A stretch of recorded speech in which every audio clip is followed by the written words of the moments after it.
So well, students, we had talked about like how plants reproduce through other parts, right? Or like how plants, reproduce through parts other than seeds. Okay, seeds के अलावा बाकी parts से कैसे plants जो है reproduce करते हैं. अब आज के सेशन में हम लोग जो है क्रॉप्स के बारे में बात करेंगे. क्रॉप्स भी प्लांट ही हैं, लेकिन क्रॉप्स में क्या खासियत है? तो basically like crops are plants that we cultivate in large quantities. Crops या फसल जो है वो ऐसे प्लांट हैं जिनकी हम काफी ज्यादा मात्रा में जो है खेती करते हैं. They provide us food and raw materials to produce many other things such as cloth, medicine and timber. वो जो है हमें फूड देते हैं और साथ ही साथ जो है बहुत सारी दूसरी चीजों को प्रोड्यूस करने का रॉ मटेरियल देते हैं, जैसे कि कपड़ा, मेडिसिन, लकड़ी, है कि नहीं. कपड़ा बनाने के लिए कॉटन चाहिए, तो कॉटन भी जो है क्रॉप ही है ना. मेडिसिन में भी बहुत सारे जो है हर्ब्स वगैरह का यूज होता है, तो उनको भी आपको जो है इंडस्ट्री लेवल पर जो है खेती उसकी करनी पड़ती है. टिम्बर, लकड़ी का बहुत सारा काम होता है ना, फर्नीचर बनाने में काम होता है, रियल एस्टेट में उसका काम होता है. तो टिम्बर के लिए भी जो है वुड्स की जो है फसल लगाई जाती है, या वुडी प्लांट्स की जो है फसल लगाई जाती है, क्रॉप लगाई जाती है.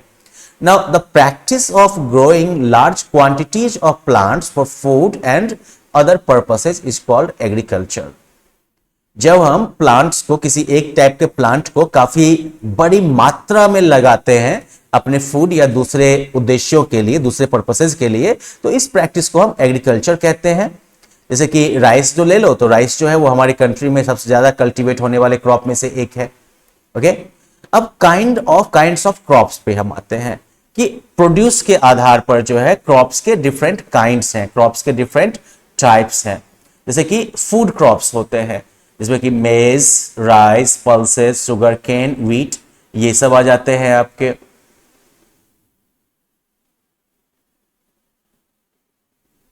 फिर जो है फाइबर क्रॉप्स आते हैं, जैसे कि cotton, jute, flax and hemp. ये रेशे वाले फसल होते हैं जिनका प्रयोग जो है वो कपड़ा बनाने में, बोरा वगैरह सब बनाने में, इन सब में जो है इनका यूज होता है. फिर ऑयल प्रोड्यूसिंग क्रॉप्स हैं, जैसे कि canola, jatropha, mustard, sunflower, soybean, ये सारे जो है आपके ऑयल प्रोड्यूसिंग क्रॉप्स हैं. तेल निकालते हैं हम इनका, या फिर ये हमारा पता नहीं अभी की बढ़ी हुई महंगाई में. तो खैर ये तो एक हो गया प्रोड्यूस के आधार पर जो क्लासिफिकेशन है. दूसरा क्लासिफिकेशन का बेसिस जो है वो सीजन के आधार पर है. अब देखो इंडिया में जो है क्रॉप्स जो है वो दो सीजन में उगाए जाते हैं, समर सीजन में और विंटर सीजन में. Crops that are grown in the summer season are called kharif crops. Okay, ऐसी फसलें जो कि समर के सीजन में उपजाई जाती हैं उन्हें जो है हम यहां पर खरीफ फसल कहते हैं. ठीक है, जैसे कि राइस, ज्वार, बाजरा, जूट, हेम्प, ये सब इसमें आ गए. पीनट, मेज, पल्सेज, ये सारे जो है खरीफ क्रॉप्स हैं. इसके अलावा वेजिटेबल्स में जैसे कि स्पिनक हो गया, ब्रिंजल हो गया, tomato, onion, pumpkin, garlic, gourd, ये सब भी जो है समर सीजन में बढ़िया से ग्रो करते हैं. फ्रूट्स की बात कर लो तो फिर जैसे कि पीच, लीची, mango, watermelon, muskmelon, plum, apricot, ये सारे फ्रूट हैं जो कि समर में जो है सबसे बढ़िया ग्रो करते हैं. दूसरी तरफ वो क्रॉप्स जो कि विंटर सीजन में उगाए जाते हैं, those are called rabi crops. Okay, वो क्रॉप्स जो कि विंटर सीजन में उगाए जाते हैं उन्हें हम रबी क्रॉप्स कहते हैं. जैसे कि व्हीट, ग्राम, ये सारे रबी क्रॉप्स हो गए. ठीक है, radish, turnips, carrots, peas, mustard, cauliflower, cabbage, beans, ये सारे वेजिटेबल हैं जो कि विंटर में बढ़िया से उगते हैं. फ्रूट्स की बात करें तो फिर एप्पल्स, ऑरेंजेस, पॉमग्रेनेट्स, ये सारे फ्रूट्स हैं जो कि विंटर सीजन में जो है जनरली ग्रो करते हैं. अब यहाँ पर एक जो है हाइब्रिड प्लांट के बारे में भी जान लीजिए. हाइब्रिड प्लांट नॉर्मली जो है इस तरह के वो प्लांट्स हैं जो कि साइंटिस्ट जो है लेबोरेटरी में पैदा करते हैं. इसमें कुछ स्पेशल फीचर्स और फायदे होते हैं. जैसे कि हाइब्रिड कॉर्न, तो नॉर्मली इसमें क्या किया जाता है कि इसमें जो हाई ग्रोथ वाला जो कोई वेरिएंट है किसी प्लांट का, उसको जो है ऐसे किसी प्लांट के साथ जो है हाइब्रिड किया जाता है जो कि लोकल बीमारियों के प्रति जो है ज्यादा मजबूत है. तो इस तरीके से हाइब्रिड जो तैयार होता है उसमें दोनों गुण होते हैं. वो लोकल जो बीमारियां वगैरह हैं प्लांट्स की, उनके खिलाफ भी वो मजबूत है, इम्यून है, साथ ही साथ जो है उसका ग्रोथ भी काफी तगड़ा है. तो इस तरह की फसलें जो है वो काफी हाई यील्ड होती है. अभी खेती में जो है हाइब्रिड सीड्स का जो है काफी ज्यादा चलन भी है हमारे यहाँ. तो खैर चलिए, ये तो एक कैटेगराइजेशन हो गया. दूसरा कैटेगराइजेशन जो है वो होता है हेल्दी क्रॉप्स। हेल्दी क्रॉप्स का मतलब क्या हो गया कि देखिए अब क्रॉप्स जो है उनको प्रॉपर केयर चाहिए। आई मीन क्रॉप आप जो भी उपजाइए, है ना, रबी में उपजाइए या फिर खरीफ में उपजाइए, अनाज के लिए उपजाइए या फिर जो है मेडिसिन के लिए उपजाइए, जहां उपजाना है उपजाइए, उपजाने में प्रॉब्लम नहीं है। कंडीशन ये है कि अच्छी फसल के लिए जो है आपको हेल्दी, आई मीन अच्छी उपज के लिए जो है आपको हेल्दी क्रॉप की जरूरत पड़ेगी। जैसे इसी साल देखिए बहुत सारे किसानों ने जो है गेहूं की खेती जरूर की, लेकिन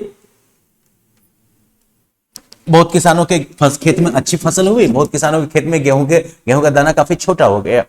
तो मतलब क्या हो गया कि क्रॉप्स जो है उनको प्रॉपर केयर चाहिए ताकि वो बेहतर यील्ड दे सके, ज्यादा उनकी न्यूट्रिशनल वैल्यू है हो। तो यहां पर जो है हेल्दी क्रॉप्स उपजाने के कुछ टिप्स भी आपको दिए गए हैं इस चैप्टर में।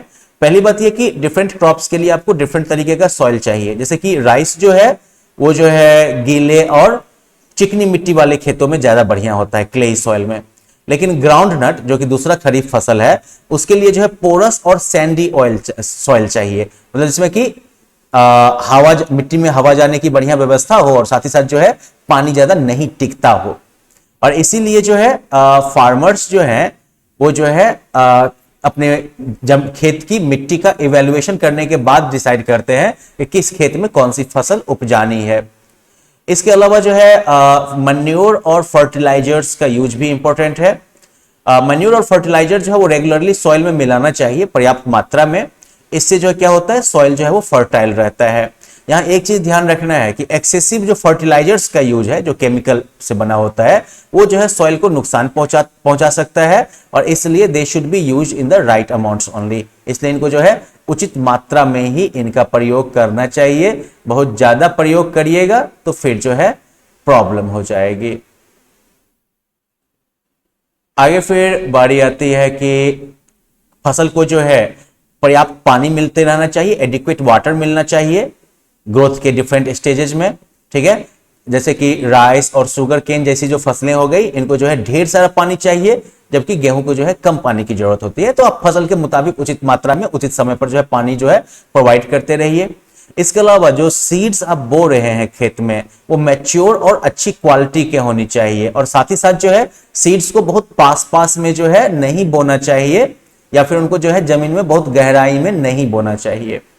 इसके अलावा जो है क्रॉप्स पर जो है इंसेक्टिसाइड और पेस्टिसाइड का भी छिड़काव करना चाहिए ताकि वो जो है पेस्ट वगैरह से, बीमारियों से और हार्मफुल एनिमल से फ्री रहे। एक चीज और ध्यान रखना है कि इन केमिकल्स का बहुत ज्यादा यूज जो है वो उन लोगों को भी नुकसान पहुंचा सकता है जो कि इन फूड क्रॉप्स का को यूज करते हैं, कंज्यूम करते हैं। इसीलिए जो है इन पेस्टिसाइड्स या इंसेक्टिसाइड्स का प्रयोग जो है वो उचित मात्रा में ही करना चाहिए, एडिक्वेट क्वांटिटी में ही करना चाहिए। और फिर बायोपेस्टिसाइड्स जो है ये स्पेशल टाइप के पेस्टिसाइड हैं जो कि बायोडिग्रेडेबल हैं और ये जो है एनवायरनमेंट को कोई नुकसान नहीं पहुंचाते हैं। तो इसलिए इस तरह के पेस्टिसाइड्स जो है वो किसानों के द्वारा यूज किए जा सकते हैं जितना भी और जहां तक संभव हो। इसके अलावा जिस किसी भी चीज की आप खेती कर रहे हैं उससे फर्क नहीं पड़ता है, लेकिन इसमें वीडिंग जो है वो रेगुलरली होना चाहिए। वीडिंग का मतलब जो अनवांटेड प्लांट्स हैं, वीड्स हैं, इनको जो है आपको रेगुलरली जो है खेत से उखाड़ के फेंकना है। ये आपकी जो है जिम्मेदारी रहेगी। चलिए फिर let's take break here for today. अगले सेशन में हम लोग जो है फिर वीडिंग वगैरह के बारे में बात करेंगे और स्टेजेस ऑफ एग्रीकल्चर के बारे में बात करेंगे, and that should be the last section of this chapter. So see you then. Bye bye.